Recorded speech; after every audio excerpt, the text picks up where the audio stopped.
Hello and welcome to another episode of the Secular Buddhism podcast. This is episode number 128. I am your host, Noah Rochetta, and today I'm going to talk about no going back, some thoughts about impermanence.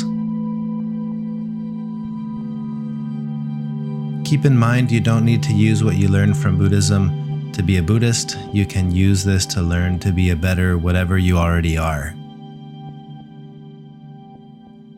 The koan I shared in the last podcast episode goes like this. A monk asked Kegon, "How does an enlightened one return to the ordinary world?" Kegon replied, "A broken mirror never reflects again. Fallen flowers never go back to the old branches." So let's start out talking about this koan and this concept a little bit. And like I've done before, I want to share some of the thoughts that come from the Patreon group where we discuss these koans and we discuss the ideas and the concepts from the podcast. So this first thought comes from David, who says, I really like these koans that you've chosen so far. And then he goes on to say, in my view, enlightenment is an understanding of how the world truly works, that one has been able to embody in their daily life. This understanding allows one to see beyond appearances and to act skillfully in consequence. Because an enlightened person cannot simply undo this understanding of the world, Kegon compares it to trying to put back together a broken mirror or fallen flowers. Close quote. And I like what David shares here, this concept of a person cannot simply undo this understanding of the world. And I think there's a lot of truth to that. The moment we understand something, like we see it in a new way, we can't ever undo that. And the analogy that I've used in the past to describe this, I don't know if you recall those paintings that were like a series of dots or little patterns. And if you stared at it long enough and you shifted your focus, you could usually see a hidden image inside of that image. Now, I remember some people really struggled to see those, and I remember struggling to see those. But then once you see one and you kind of figure it out, then that's it. You can never not see it. Like your eyes know how to shift and see the focus, and then you never go back to seeing just the dots. Every time you look at it, suddenly, boom, that hidden message appears in there. And that's kind of what this reminds me of, like, an enlightened person would, let's not use the word enlightened, but just the moment somebody sees something through a new lens of understanding, you can never go back and see it the way you used to see it before. And continuing with these thoughts, Talia says, quote, "I like this one. It makes me think of becoming a mother for the first time. People try to explain it to you and prepare you for how you are going to feel and the emotions that will arise, and those words do help along the path towards parenthood, but can't do justice to actually living the experience yourself. Until you've experienced that magical time personally, you can never go back to before when you had only just heard about it. Those that are further along in the path to enlightenment can teach and share with others and help prepare them. However, once you've reached enlightenment, you can never go back to knowing what life looks like when you are living mindfully and skillfully," close quote. And again, echoing Talia's comments here echo what David was saying, which is that once, there's a difference to have something explained to you. In this case, she uses the example of motherhood, to have it explained and then to experience it. It's two different things, and you can never go back. Like, once you are a mother, you can never go back to not being a mother because you're forever changed. Stanley says this, quote, "Thank you for the koan. It got me thinking. Everything and every event is impermanent. Once it has changed, you cannot return to its past. It can only exist in the present, only to continue to change and find itself in a new present." I might want to rephrase Kegon's reply to "a broken mirror never reflects as it previously did again, and fallen flowers never go back to the old branches." I like that. I like that rephrasing because it's true. The broken mirror may still reflect, but definitely not as it previously did. And again, echoing here this constant change that we can't go back. And then I want to share Darlene's thoughts. She says, for me, it has a double meaning. First, it means that an enlightened one can never see things the same way again after they become enlightened. But secondly, just as flowers on and off the tree are both ordinary, so is being unenlightened, and unenlightened ordinary. Just because one sees things from a different perspective does not mean that they have left the ordinary world. I like that thought that Darlene shares, and I would echo something similar. To me, this koan, when the monk is asking Kegon, how does an enlightened one return to the ordinary world? To answer that question, you would have to define, what does an enlightened one mean or entail? What does that even mean? And how do you define ordinary world? But see, Kegon doesn't fall into that trap. He doesn't answer his question. He replies back with a very simple observation of the nature of reality, which is that a broken mirror never reflects again. Fallen flowers never go back to the old branches. Now, he doesn't address anything about enlightened, anything about ordinary. He just teaches a very profound truth. And this is how I see it. Because he never focuses on enlightened or ordinary, he just answers in a way that speaks to a topic that, in my opinion, is infinitely more important than speculating about enlightenment. He reminds the monk that there is no going back. Life is always changing. And that's where the topic or the title for this podcast episode came up. There's no going back. Now, once you've changed, how can you ever go back to how you were before? I think the answer is that you don't. Once you've been in love, you can never know what it is to have not been in love. Or in the example that was given of being a mom or being a dad. Or another common example is once you've lost a loved one. I have friends who have lost a spouse or a child, or once you've lost a parent. Once you experience that level of heartache, sure, you can adapt to a new normal, but you can never go back. So it's almost a misconception here to even use the word normal in the same way that the monk uses the word ordinary. Is there such thing as an ordinary world? Is there such thing as normal? So when you experience some kind of profound change, any kind of change, or it doesn't even have to be profound, even a small change, you never go back. There is no going back. And to me, that is the essence of what's being taught in this koan. That's the essence of what I extract out of this for me. If I, take this and I shift inward and think, what does this mean to me? It's a reminder that things are always changing. I think it would be the same to ask, if there were a modern version of this, to ask, can someone who survived cancer ever return to the ordinary world? Well, no. The answer would be no. If you've ever had a second chance or a near-death experience, you don't go back to the ordinary world. In the same way that someone who's lost a loved one, you don't go back to the ordinary world. You adapt to the new norm. And you could apply this to so many other examples, right? Any other question. But the point is that there's no going back to the ordinary world because there is no ordinary world. And I think a key Buddhist principle is the recognition that things are always changing. Life is transient. And when we have the feeling of wanting things to return back to normal, we need to remember that normal was always relative, right? There is no going back. And this is where I think the tetris analogy fits so well with a worldview. If I want to have a worldview that fits with reality, that worldview for me is the view that life is a lot like a game of Tetris, where new pieces are showing up, and every time a new piece shows up, it changes the game. You never go back to how it was before that piece, because in the new present moment of the game, you're dealing with a new piece. And we're all experiencing this right now with the COVID-19 pandemic. There's this new piece that suddenly shows up for virtually the whole world, and we're all trying to fit this into our life. And I think there's a misconception here if we're thinking, well, when this is over, do we just go back to normal?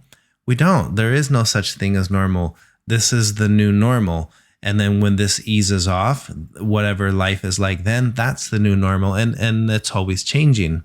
So we're all working with this piece. And for those of you who are new to this podcast, this concept, I discuss it, I think, for the first time in episode number 5, which, by the way, episodes 1 through 5 serve as a really good summary or a foundation of a lot of these ideas. So if you've just joined in recently and you're catching up on the most recent podcast episodes, I would recommend pausing and jumping back to episodes 1 through 5 and then jump back up and stay caught up. The world has changed and we are changing with it. And if we resist the change, then we experience the discomfort of change and also the suffering of wanting things to be other than how they are. But if we just go with it, if we go with the change and we change with it, then we only experience the discomfort of change, but we don't experience that unnecessary self-inflicted suffering that is the second arrow. So this concept to me is really important, this idea of understanding that there's no going back. And as life continues to unfold, each new piece that shows up for me, I have the understanding that there's no going back, which allows me to first and foremost accept the new piece. Okay, this is what life has thrown at me. All right, now how do we pivot? How do we adjust? How do we adapt? Because that's what we're good at. If we want to get through these big things, we have to be capable of change. Change can be uncomfortable, but change is what gets us from where we are to where we're going. And we're always going somewhere because life is always changing. So a concept that I wanted to talk about that I think goes hand in hand with this understanding that, okay, if there's no going back, now what? Well, to me, that now what is then I need to develop a sense of faith in myself. And I think I've talked about this concept before, but it seems like sometimes we go through life trying to find the someone or the something that we can trust in. If so-and-so tells me that this is going to be okay, then it's going to be okay because I trust so-and-so. In that case, I have faith in so-and-so or in something or in an organization. I mean, you can kind of have this trust in anything, but I would like to consider that the trust that is most important is the trust that we have in ourselves.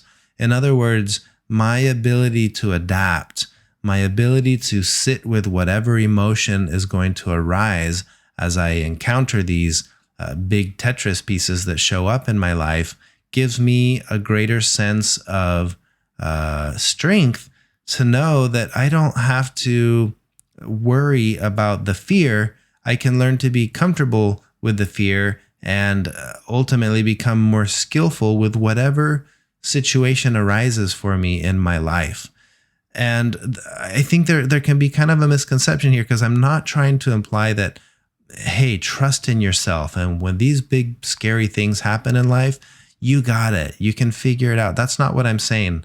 I'm saying have the faith in yourself that you know that no matter what life throws at you next, you're going to be able to adapt. Now, that doesn't mean you're going to like it. It doesn't mean it's going to never be unpleasant. It doesn't mean that you're not going to experience crippling fear or anxiety. It doesn't mean any of that. What it means is I know that I can become skillful at pivoting and adjusting and adapting to whatever life throws my way. And sure, it may be hard. And when it is hard, or if I encounter some very difficult emotion like anger or fear, I'm not afraid to feel that anymore. And I've referenced this before. When we feel these emotions, I think this is another big misconception here. It's not that we're trying to change the emotion. We're not trying to ensure that we don't feel pain or fear or hatred. What we're trying to do is change the relationship we have with these emotions.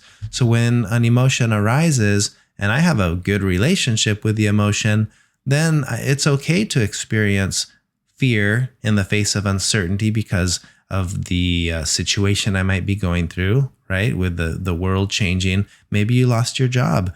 Maybe you don't know how you're going to pay the rent that's due, or you're behind on your rent. And that's okay to experience that fear, that anxiety. That's natural. So changing the relationship we have with the emotion is a much more useful approach than to say, I need to make sure I don't feel that emotion. I don't want to be scared, and to try to will it away. It's no different than just aversion, which is one of the poisons, right? To feel aversion towards these emotions and say, oh, I'm not going to be scared. I'm going to trust in myself. Well, what you want to do is approach it with, I trust myself to be capable of feeling whatever's going to arise. And if I'm going to be scared, I'll be scared, but I'll sit with it and I'll analyze the fear. And I might come to find out that it's not fear itself. It's some other emotion that was underlying the fear. Maybe it was embarrassment to look like a failure if I can't pay my rent, right? Or something along those lines. But to me, that's how this works. So what it means for me is I don't need someone to convince me that things are going to be okay, because I trust my own ability to be able to adapt and to accept whatever life's going to throw at me. And that includes even going to be okay if it's not okay. From time to time, it may not be okay, and it's okay that it's not okay. So just to summarize these thoughts and wrapping these two things together, I think when I remind myself regularly that there's no going back, you're just playing this game that moves in one direction, right? It goes forward, and life throws pieces at you, tetris pieces. These pieces show up, and that's it. The instant it shows up, there's absolutely nothing I can do to not have that piece. It's there. You just got the piece, and there it is. So I'm stuck with the piece. The quicker that the sooner I accept that and recognize this is the piece that I have to work with. Now I'm working in the space of reality. This is my reality. My new reality is that this piece showed up. So my faith, if you want to call it that, or my trust, my confidence that arises is in no one else, nothing more than in my ability to adapt.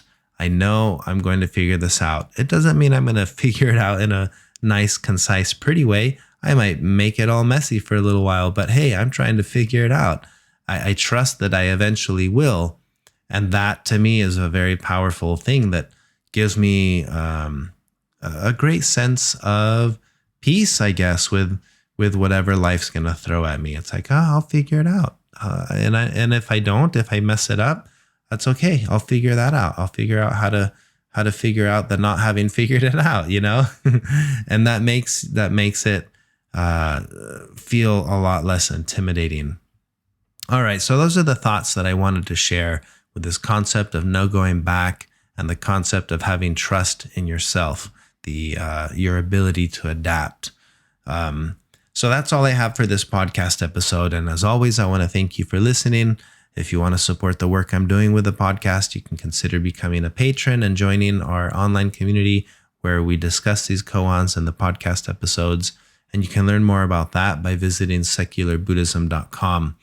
If you enjoyed this podcast episode, feel free to share it with others, write a review, give it a rating in iTunes. But that's all I have for now. And I look forward to recording another podcast episode soon. But before I go, I'm going to leave you with this additional Zen koan to work with between now and the next podcast episode. So this koan goes like this. What is your original face before you were born? Think about that, and I will share my thoughts in the next podcast episode. Thank you for listening. Until next time.